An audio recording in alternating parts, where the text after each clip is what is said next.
زلزلے کیوں آتے ہیں؟ یاد دہانی کے لیے آتے ہیں،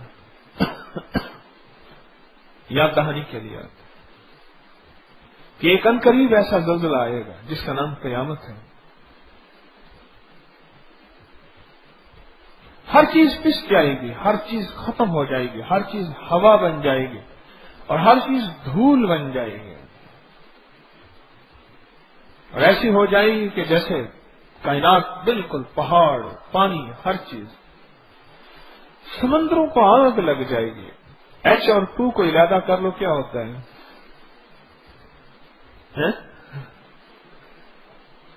ایچ کو اور 2 کو علیحدہ کرو، پھر کیا ہو جائے گا؟ ہائیڈروجن کو آگ لگ جائے گی، چیزوں کو آگ لگ جائے گی. پانی کس چیز سے بنا ہوا ہے؟ اس کی ویلنسی کیا بلا ہوتی ہے؟ تو نام بھول گئے. فارمولا یہی ہے نا اللہ والو. تو سائنس کہتی ہے اس دونوں کو ارادہ کر دو، پھر کیا ہوگا؟ کچھ نہیں بچے گا. اللہ نے آپ کی ریسرچ میں، آپ کی تحقیق میں اپنا امر سمجھا دیا، اپنا حکم سمجھا دیا. دیکھو میں ایسا کر سکتا ہوں، اور ایک امر میں ایسا ہو جائے گا، پورا سمندر فیول بن جائے گا، ایندھن بن جائے گا. اور سمندر کو جب آگ لگے گی پھر کیا بنے گا؟ گمان تو کر لو. بھمڑ کیا مچے گا؟ آگ کیا مچے گی؟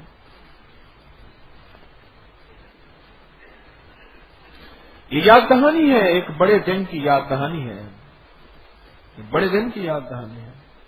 یہ زلزلہ نہیں ہے، یہ مسلسل یاد دہانی کے لیے اللہ جل شانہ نے ایک جھٹکا دے دیا، چند لمحوں کا، چند سیکنڈوں کا. کتنی دیر کا تھا؟ 47 سیکنڈ. اللہ ہوا 47 سیکنڈ. لا ملجا ولا منجا من اللہ الا الیہ. یہ رب ہے تو غیروں کے در چھانتا ہے. تو اس وقت سب کے منہ سے اللہ ہی نکلا تھا، اور وہ لوگ جو اللہ کے علاوہ پکارتے تھے نا، ان کے منہ سے بھی اللہ نکلا تھا. اور جو کہتے تھے اللہ کے علاوہ کوئی کر سکتا ہے، جو کہتے تھے اللہ کے علاوہ فلاں سے بھی مدد ہوتی ہے، ہیلپ ہوتی ہے، ان کے منہ سے بھی اللہ نکلا ہے کہ مولا بس کرم، رحم، رحم.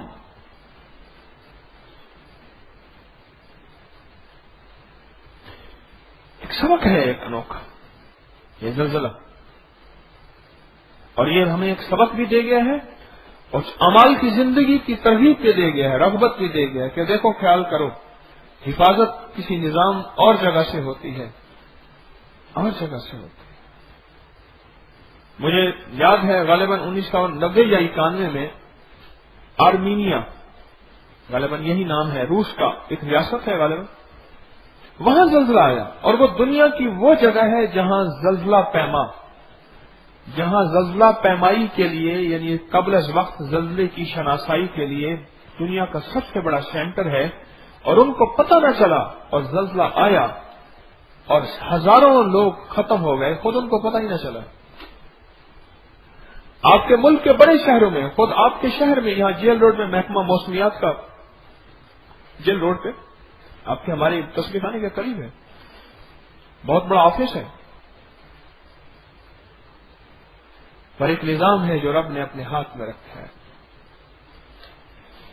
سائنس یہ بتا دیتی ہے کہ کتنا آیا تھا اور اس کی کیا پیمائش تھی اور اس کی کیا ناپ تھی، 7 تھا یا 8 تھا.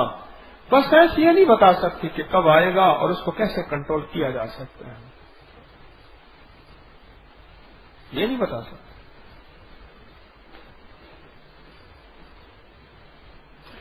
ایک بڑی پرانی باتیں مجھے یاد آنا شروع ہوئی اس پرسوں تھا نا زلزلہ، پیر والے دن، پتہ نہیں منگل والے دن، پیر والے دن ایک پرانی بات یاد آئی. ہے تو بڑی عجیب بات، سمجھ تو کسی کو آئی نا. اگر کسی کو سمجھ نہ آئے تو کیا نا جھوٹ بول رہا ہے یا دیوانہ ہے. میری اور باتیں بھی تو دیوانگی جیسی ہیں، ان میں ایک یہ بھی شامل ہو جائے گی. میں اپنے حضرت رحمت اللہ علیہ کی خدمت میں بیٹھا ہوا، میرے شیخ کے ہاں، میرے مرشد کے ہاں جنات کا آنا جانا بہت زیادہ ہوتا تھا. وہ انسانوں کے مرشد بھی تھے، جنات کے مرشد بھی تھے. اور میں خود ابھی مرید ہوں. میں انسان جنات کا مرشد کیسے بن سکتا ہوں؟ تو خود ابھی مرید ہوں. نہ میرے جن تابع ہیں، نہ میرا جو دعویٰ ہے. جنوں والی سرکار میں ابھی تک نہیں بنا. تو حضرت کے ہاں آنا جانا تھا. تو ایک دفعہ میں نے یہ بات خود سنی. حقیقت اللہ کا معاملہ ہے. اچھا، یہ بات مجھے کچھ حقیقت لگی اور واقعی حقیقت تھی. قرآن کہتا ہے کہ عرشوں پہ، آسمانوں پہ علیین ہے، جنت ہے، اور زمین کے نیچے سجیین ہے، جہنم ہے. سائنس بھی کہتی ہے کہ زمین کے نیچے آپ جتنا ڈرل کرتے جائیں گے، جتنا جاتے جائیں گے، ہیٹ ہے، آگ ہے، آگ ہے، اور نیچے بہت زیادہ آگ ہے. یہ آپ کی پیٹرولیم، سمندر کے اندر سے پیٹرول نکل رہا، آگ ہی آگ ہے. پیٹرول کیا ہے؟ تارکول، ڈیزل اور پیٹرول اور جو ہے اور چیزیں، جیلی وغیرہ، پتہ نہیں کیا کچھ، یہ اسی سے نکلتی ہیں. وہ کہنے لگے کہ ان کی ایک بھاپ ہوتی ہے اور اس کو اللہ نے اپنے اختیار میں، اللہ نے اپنی طاقت میں رکھا ہوتا ہے. اس جہنم، اس آگ کی ایک بھاپ ہے. آگ ہوتی ہے تو اس کی سٹیم ہوتی ہے، بھاپ ہوتی ہے. اس کو اللہ نے اپنی طاقت اور اپنے اختیار میں رکھا ہے.